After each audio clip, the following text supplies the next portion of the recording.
नमस्कार। आपने कुछ दिनों पहले एक सूची देखी होगी। उसमें सरकार द्वारा हर जनपद में 2 नामों की घोषणा की गई। वो सूची थी शैलेश मटियानी पुरस्कार की। शैलेश मटियानी पुरस्कार विशेषकर अध्यापकों को मिलता है। उन अध्यापकों को जो अपने शिक्षण कार्य के इतर भी सामाजिक क्षेत्र या अन्य किसी क्षेत्र में एक उपयोगी कार्य करते हैं। मेरे साथ हैं नरेंद्र सिंह नेगी जी, जो वर्तमान में प्रवक्ता हैं जगतेश्वर इंटर कॉलेज में। आपका अभिनंदन है, स्वागत है। आपको बधाइयां कि आपको शैलेश मटियानी पुरस्कार मिला है। धन्यवाद सर। ये पुरस्कार होता क्या है? मेरे सभी देखने वालों को मेरा प्रणाम। और ये पुरस्कार जो है शिक्षा के क्षेत्र में उत्कृष्ट योगदान के लिए राज्य सरकार द्वारा दिया जाता है। इसके 2 श्रेणियां हैं, एक प्राथमिक वर्ग में और एक माध्यमिक वर्ग में। और इसमें लगभग 10 बिंदु हैं। 10 बिंदु है। 10 बिंदु हैं और उसके प्रत्येक के पिछले 3 साल की जो हमारी उपलब्धियां, चाहे हमारा परीक्षा परिणाम है, विद्यालय की कोई पत्रिका में आपका लेख है, छात्र संख्या में कितनी वृद्धि है, आपने विद्यालय के लिए कितने भौतिक या शैक्षणिक संसाधन जुटाए हैं, आपका शैक्षिक जो नवाचार है वो क्या है, आप आईसीटी का जो नई हमारी तकनीकी है, कंप्यूटर का जो हमारा कैसे आप उसको बच्चों के हित में, छात्र हित में उपयोग में लाते हैं। और विद्यालय के छात्र छात्राओं द्वारा जो छात्रवृत्ति की परीक्षाएं हैं, या जैसे नीट की परीक्षा है, जेई की परीक्षा है, अदर जितने भी इंट्रेंसेज हैं, कहाँ बच्चा इस विद्यालय से निकल के जा रहा है, उसका एक आउटकम जिसको हम बोल सकते हैं। इस पुरस्कार में मिलता क्या वैसे? भौतिक रूप से इस पुरस्कार में एक नगद धनराशि मिलती है। नगद धनराशि मिलती है। 21,000 कितनी? लगभग 21,000 की। एक प्रशस्ति पत्र मिलता है। प्रशस्ति पत्र मिलता है। और इसमें सरकार द्वारा 2 साल का सेवा विस्तार भी मिलता है। ओ, ये बहुत बड़ी बात है कि सरकार ऐसे शिक्षकों का जो इस तरह का कार्य करते हैं, उन्हें अपने सेवा काल में जी 2 साल की वृद्धि होती है। यानी 21,000 कोई बहुत बड़ी बात नहीं है, लेकिन हाँ, प्रशस्ति पत्र और इस इनाम के लिए चयन होना ये बड़ी बात है। नरेंद्र सिंह जी, प्लीज ये बताइएगा कि आपका चयन किस रूप में किया गया? मेरा विगत 5 सालों का 70% परीक्षा परिणाम रहा है। मेरे विद्यालय में, मेरे विषय में छात्र जो संख्या उसमें लगातार वृद्धि है। आज के दौर में भी जब बच्चे जा रहे हैं, बिल्कुल आपका जो सब्जेक्ट है उसमें वृद्धि हुई है। उसमें वृद्धि हुई, इवन कि मैं 2015 से इस विद्यालय में प्रभारी प्रधानाचार्य के रूप में भी हूं। अच्छा जी। और मेरे विद्यालय में छात्र संख्या में भी वृद्धि है। ये क्या बात है, बहुत बड़ी उपलब्धि मैं मानूंगा अपने शिक्षकों का, मेरा जो विद्यालय परिवार है। और इस तरह जो क्षेत्र, वाकई मैं इसमें देखिए बहुत बड़ी बात है कि ऐसे समय में जब विद्यालय बंद होते जा रहे हैं, ऐसे में भी किसी विद्यालय में अगर बच्चे बढ़ रहे हैं, उनकी संख्या बढ़ रही है, तो बिल्कुल ये बहुत बड़ी उपलब्धि है जी। और उसके अलावा हमने भौतिक संसाधन हमने अपने क्षेत्रीय प्रतिनिधियों से जुटाते हैं, ग्राम सभा प्रधान, जिला पंचायत, हमारे जो क्षेत्रीय विधायक हैं डॉक्टर धन सिंह रावत जी, और वो हमारे शिक्षा मंत्री भी है, तो उनके द्वारा भी हमारे को बहुत यहाँ पर संसाधन उपलब्ध कराए गए। संसाधन यानी जैसे हमारे पास कक्षा कक्ष हैं, और हमारे पास प्रयोगशालाएं हैं, हमारे पास जैसे कला एवं शिल्प कक्ष है। और अभी हमने, आप देखो यहाँ से आप देख भी रहे होंगे कि सड़क से और नीचे विद्यालय तक करीब 10 लाख का हमारा संपर्क मार्ग बना है। मंच निर्माण के लिए माननीय मंत्री जी ने विद्यालय को धनराशि दी है। और जो रसोई घर हमारे मध्याह्न भोजन का, उसके लिए पैसे दिया है। अच्छा, ये जो चीजें हैं, फर्नीचर ये माननीय मंत्री जी ने दी हैं। इसमें आप कहाँ हैं? हम तो एक तुमसे मांग करते हैं। दूसरा, हम जैसे क्षेत्रीय प्रतिनिधि, अभी आपने देखो जिला पंचायत के द्वारा यहाँ पर एक रास्ता बनाया गया है। मंच, एक ग्राम सभा प्रधान बोरासी के द्वारा यहाँ पर एक हमारे लिए पेयजल टैंक दिया गया है। ब्लॉक प्रमुख श्रीमती लता रावत के द्वारा यहाँ पर हमारे को जो पीने का पानी है उसके लिए वाटर कूलर लगाया गया है। ऐसे समय समय पर हमारे बहुत जनप्रतिनिधि है, जिनसे हम लोग, बहुत सारे एनजीओ है जैसे जो गैर। नरेंद्र सिंह जी ने एक चीज कही है कि हमारे विद्यालय के अलावा आसपास का जो क्षेत्र है, उसमें हमारी भूमिका यानी उनकी भूमिका बड़ी महत्वपूर्ण है। बहुत बड़ी बात है कि आपका मान सम्मान यहाँ के जनप्रतिनिधि भी करते हैं। आपने विद्यालय के साथ साथ विद्यालय के आसपास के लिए जो मांग रखी उन्होंने उसको पूर्ण किया। ये एक बहुत बड़ी बात है जी। और उसके अलावा सर बहुत सारे सामाजिक संगठन है। अच्छा, आपके और- बच्चे जो विद्यालय में बच्चे आते हैं वो कहीं सेलेक्टिव भी होते हैं कि ऐसी जगह जहां सर जिनकी वो आप हमारा रिकॉर्ड देख लीजिए, आप हमारे खंड शिक्षा कार्यालय से, पाबो से या जनपद पौड़ी गढ़वाल से आप देख लीजिए कि हर वर्ष हमारे बच्चे छात्रवृत्ति में निकलते हैं, जेई में निकलते हैं, नीट में निकलते हैं। हमारे बच्चे वैज्ञानिक के पदों पर भी हैं। हमारे बच्चे अभी हमारे चंडीगढ़ में है, वो अंडर सेक्रेटरी हाई कोर्ट में। एक हमारा जो कृषि विज्ञान केंद्र है जखोली रुद्रप्रयाग में, वहाँ पर वरिष्ठ वैज्ञानिक हमारा छात्र अंकित डोगरियाल है। और बहुत सारे बच्चे हमारे BCA कर रहे हैं, BBA कर रहे हैं, MBA कर रहे हैं और पैरामेडिकल भी कर रहे हैं। सभी नहीं है कि जो मेडिकल कर पा रहे हैं। और बीटेक वाले बच्चे हैं। तो बड़ा बहुत बड़ा आप गिनाएंगे तो बहुत, मैं ये नहीं कह रहा हूँ कि मेरे इधर और भी विद्यालयों के निकल देंगे, लेकिन हमारे विद्यालय की उपलब्धियां हैं। और आज जब सोशल मीडिया का जमाना है तो बहुत सारे बच्चे जो हमारे छात्र छात्री इस विद्यालय से पढ़े हैं, और वो जब उस मीडिया के सोशल मीडिया के माध्यम से हमको कहते हैं कि सर हम यहाँ पर हैं, तो बहुत खुशी होती है और बहुत अच्छा लगता है। और ये लगता है कि हमारा भी जो जीवन वो सार्थक है। अभी आपके विद्यालय में कितने बच्चे हैं? मेरे यहाँ पर इस समय 240 बच्चे।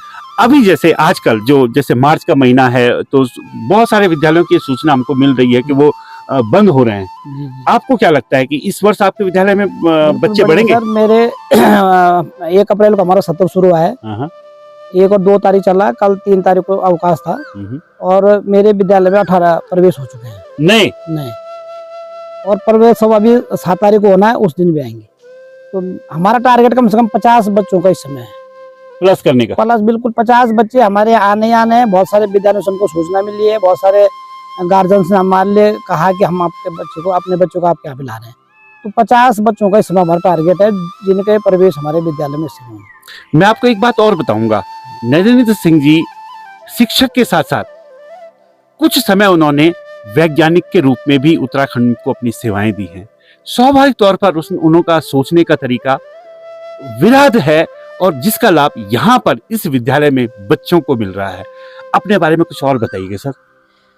सर मैंने 10वीं की परीक्षा अपने पहाड़ से ही प्राप्त किया, राजकेंद्र कॉलेज चोलू शहर से। मेरा गांव चपलोड़ी है। उसके बाद मैंने अपने जो माध्यमिक शिक्षा में राजकेंद्र कॉलेज कोरदार से, और BSc B.Ed और MSc मैंने राजकीय जो स्नातकोत्तर महाविद्यालय कोरदार से करी है। उसके बाद पढ़ाई पूरी करने के बाद मैं 3 साल हेमवती नंदन गढ़वाल विश्वविद्यालय के टिहरी परिसर में मैं अंशकालिक प्रवक्ता रहा वनस्पति विज्ञान। और 1999 में LT विज्ञान के रूप में मेरी नियुक्ति हुई है।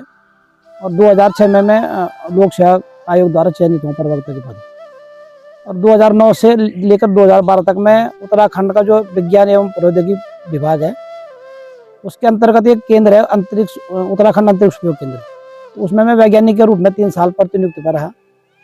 और बहुत सारे वहाँ पर मैंने जो प्रोजेक्ट्स भी थे, वहाँ पर जो विभिन्न कार्यकलाप थे, मैंने उनसे बहुत कुछ सीखा।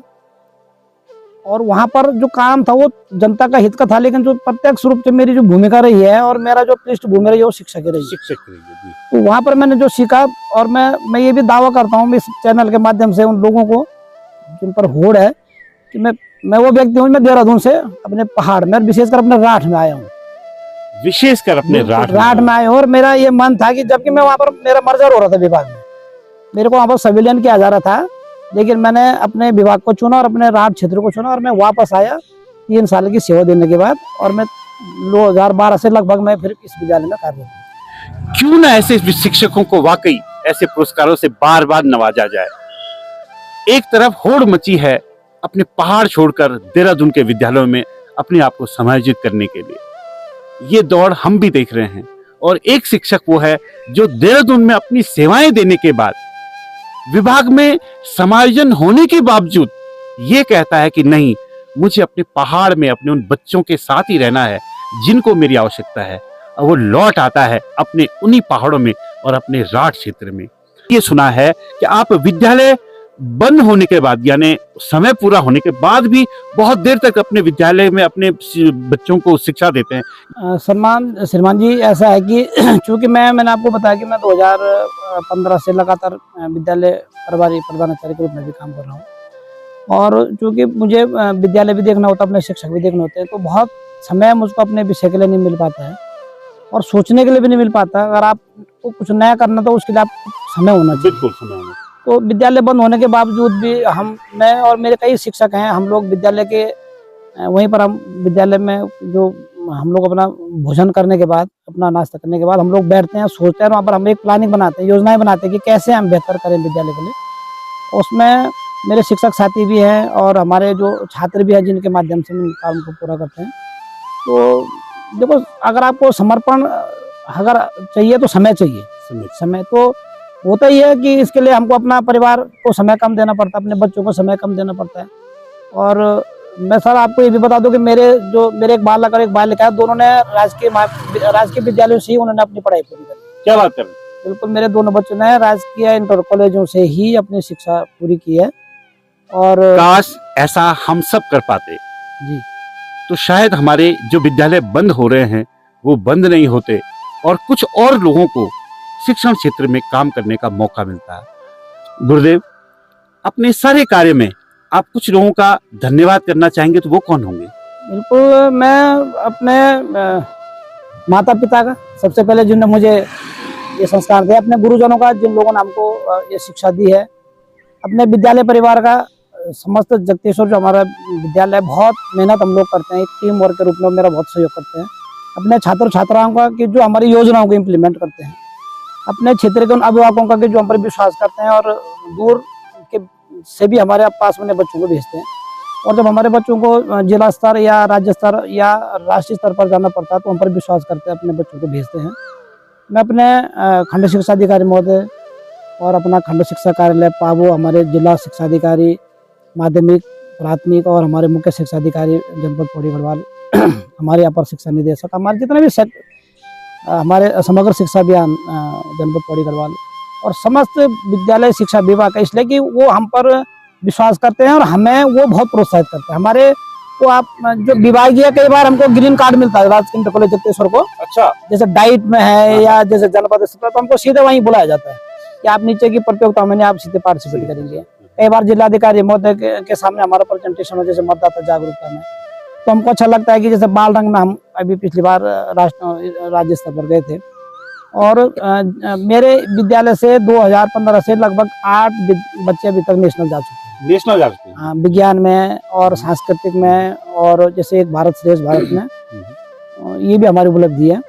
और मैं पुनः अपने सभी लोगों का, जिनका प्रत्यक्ष अप्रत्यक्ष रूप से हमारा इस मेरे साथ, मेरे जीवन में, मेरे निजी जीवन में भी और इस विद्यालय शैक्षिक जीवन में भी रहा, मैं इस आपके माध्यम से उन सभी लोगों का धन्यवाद करता हूँ। और सबसे बड़ा जो हमारा यहाँ पर हमारा जो सहारा है, जो हमारा प्रेरणा का जो स्रोत है, वो भगवान श्री जगतेश्वर महादेव है।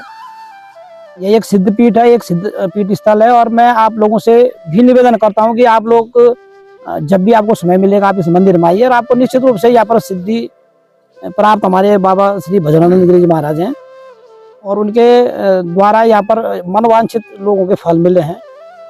तो मैं आपसे ये भी गुजारिश करूंगा कि आप जगतेश्वर इंटर कॉलेज को देखने के साथ साथ जगतेश्वर मंदिर का भी दर्शन करेंगे तो निश्चित रूप से आपको आत्मिक शांति मिलेगी और आपकी मनोकामनाएं भी पूर्ण होंगी। बिल्कुल, हम कोशिश करेंगे, प्रयास करेंगे कि आपने जो हमें निमंत्रण दिया है हम वहां तक जरूर पहुंचने का प्रयास करेंगे। फिलहाल आपको ढेर सारी शुभकामनाएं, बधाइयां।